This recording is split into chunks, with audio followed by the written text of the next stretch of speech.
Imagine this. You meet someone and suddenly the world shifts. Their presence is like electricity in your veins. Every word they speak feels like a message meant just for you. And when they're gone, it feels like they've stolen something. Like a part of your soul now belongs to them. You tell yourself, this must be fate. This must mean something. This is love. But what if I told you, it's none of those things? What if your obsession has nothing to do with them and everything to do with you? Carl Jung uncovered a shocking truth. The people we cannot stop thinking about are mirrors of our unconscious self. We cannot change anything unless we accept it. This isn't about love. It's about your unconscious mind exposing the parts of yourself you've abandoned, the ones that are now screaming for your attention. By the end of this video, you will understand why this person has such a hold over you, and more importantly, how to break free. And before we go deeper, make sure to like this video and subscribe so you don't miss more insights on psychology, self-discovery, and transformation. We believe that love, attraction, and obsession happen outside of us, that it's about them. We convince ourselves that this person is special, that they possess something rare, something we must hold on to, something we cannot live without. Their presence feels like fire, their absence like ice. They become a gravitational force in our universe, pulling us in, bending our emotions around them. But Carl Jung would argue, the real story is not about them. It is happening inside of you. The hidden truth behind obsession. A reflection of the self. Carl Jung once said, "The most dangerous psychological mistake is the projection of the shadow onto others. This is the root of almost all conflicts." But what does this really mean? And how does it explain why you can't stop thinking about that one person? Obsession is not about them. Your mind has attached deep, symbolic meaning to this person, not because they are extraordinary, but because they awaken something buried within you, something unresolved, something repressed, something aching to be seen. This is why obsession feels overwhelming. It's not just attraction. It's not just love. It's recognition. Recognition of the parts of you that have been neglected. Recognition of the emotions you have not allowed yourself to feel. Recognition of the wounds you have never fully healed. That intoxicating pull toward them, it is not about them at all. You are not obsessed with them. You are obsessed with the part of yourself that they reflect. The confidence you admire in them, it is a confidence you have suppressed within yourself. The depth and mystery that draws you in, it is the depth you have been afraid to explore in your own soul. The way they make you feel alive, it is because something in you has been asleep for far too long. And yet your mind whispers, I need them. I must have them. They are the answer to my longing. But what if the truth is this? You are not seeking them. You are seeking yourself. As we just discussed, Jung's theory of projection explains why certain people have such a powerful hold over us. Projection happens when we take unconscious parts of ourselves, our desires, fears, wounds, and unfulfilled potential, and place them onto someone else. The shoe that fits one person pinches another. There is no recipe for living that suits all cases. In other words, you don't see people for who they truly are. You see them through the filter of your own unconscious mind. Think about the person you're obsessed with. Are they confident, charismatic, passionate? Are they mysterious, deep, or emotionally unavailable? Do they make you feel alive, like they hold the key to something you've been missing? Here's the uncomfortable truth. The qualities that obsess you in someone else are actually the parts of yourself that you have denied. A man who has not passed through the inferno of his passions has never overcome them. If you admire their confidence, you might have suppressed your own ability to stand tall. If you crave their depth and mystery, you might have ignored your own hidden world. If you long for their attention and love, you may be disconnected from self-love. Your obsession is not about them. It's about what they represent in you. But projection doesn't just apply to positive qualities. It also explains why certain people trigger us in painful ways. Knowing your own darkness is the best method for dealing with the darkness of other people. If someone's rejection hurts you deeply, ask yourself, have I abandoned myself? If someone's coldness makes you feel desperate, ask yourself, do I withhold love from myself? If someone's power makes you feel small, ask yourself, have I given my own power away? Projection is deceptive. It tricks you into believing that the thing you need is outside of you. But here's the key. Everything you see in them already exists within you. And once you understand that, you reclaim your power. But projection is only the beginning. There is a deeper force at play, one that has been shaping your relationships, your desires, and even your sense of self since the moment you were born. Jung called it the shadow, the hidden part of you that you have rejected, denied, and buried deep within your unconscious. And this is where obsession truly takes root. Because the people who captivate us the most, the ones we can't stop thinking about, are often the ones who embody the very parts of ourselves that we refuse to face. But what exactly is the shadow? And how is it controlling your life without you even realizing it? We're about to uncover the truth. But before we dive into this, if you're finding these insights valuable, don't forget to hit the like button and subscribe, because in the next part, we're going even deeper into the psychology of obsession and self-discovery. Now let's talk about the shadow. Jung's theory of the shadow explains why certain people magnetize us beyond reason. The shadow is the unseen part of our psyche, the qualities, desires, and emotions we have suppressed because we were told they were wrong, dangerous, or unacceptable. But the truth is, nothing ever disappears in the unconscious. What we reject doesn't die, it merely hides. And then, when we least expect it, it appears in someone else.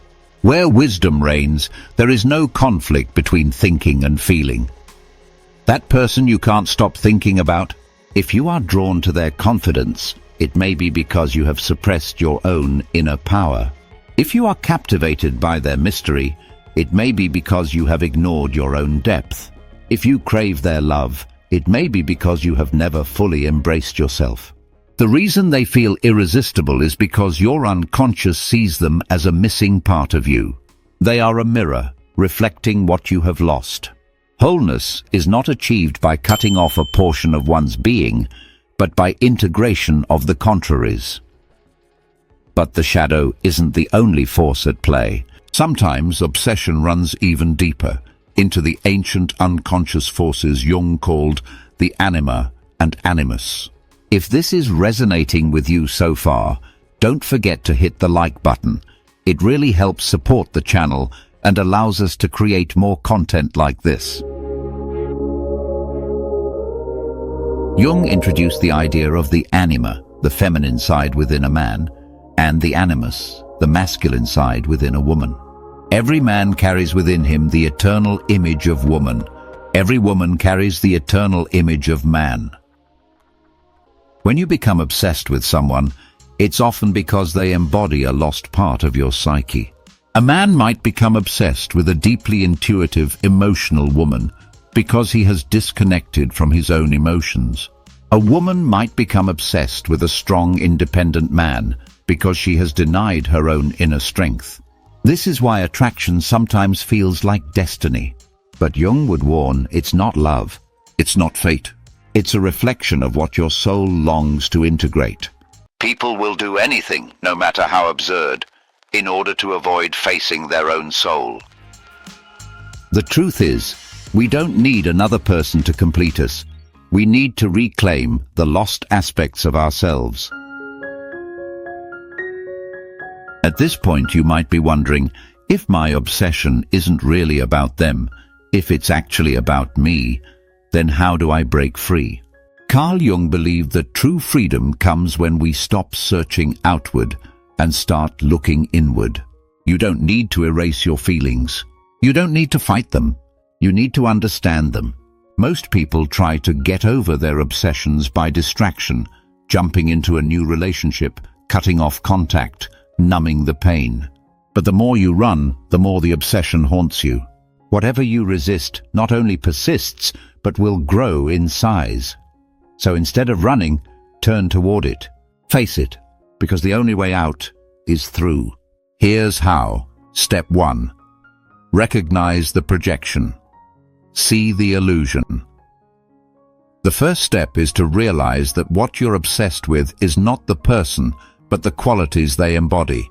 Ask yourself, what is it about this person that fascinates me? What qualities do they have that feel so powerful? Am I lacking these qualities in my own life?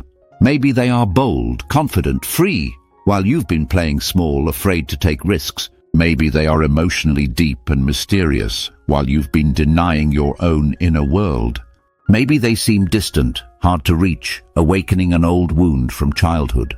The truth is, you are not obsessed with them. You are obsessed with the version of yourself you see reflected in them. The greatest tragedy of the family is the unlived lives of the parents. Could it be that you are chasing the life you never allowed yourself to live? Once you see the projection for what it is, its power over you begins to fade. But awareness alone is not enough. You must take back what you have given away. Step 2. Reclaim your power. Stop giving it away. Obsession happens when we place too much of our emotional energy into someone else. Think about it. If this person vanished tomorrow, how much of yourself would you lose? Now, imagine if you channeled that same passion, that same intensity back into you. If you admire their confidence, develop your own.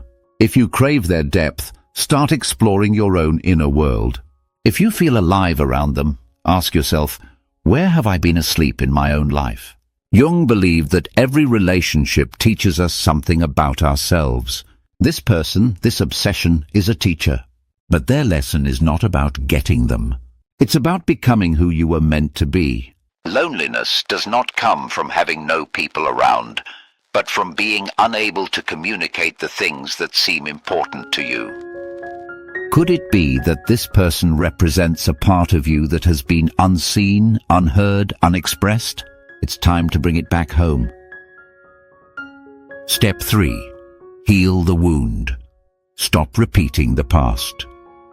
Obsession is often rooted in an old emotional wound. It's not the person you want, it's the feeling they give you. Ask yourself, does this obsession remind me of a past relationship? Do they trigger feelings of abandonment, rejection, or longing? What early experiences in my life made me feel this way before? Maybe you were ignored as a child, and now you chase people who won't fully give themselves to you. Maybe you felt unworthy of love, so you fixate on someone whose attention makes you feel special. Maybe you were taught that love must be earned, so you chase the ones who keep you waiting. The hard truth, you don't love them. You love the feeling they awaken in you. Until you make the unconscious conscious, it will direct your life, and you will call it fate. That's why certain people feel like destiny.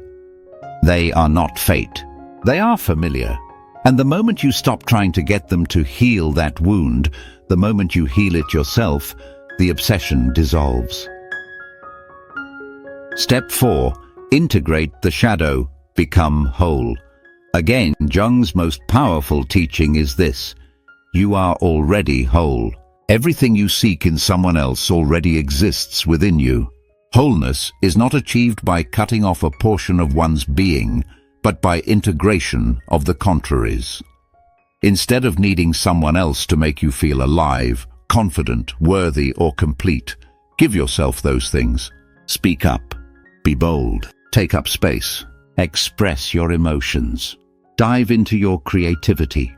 Stop waiting for someone to choose you and start choosing yourself.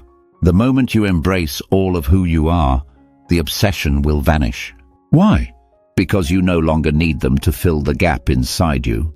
The privilege of a lifetime is to become who you truly are. And the person you were always meant to be has been waiting for you all along.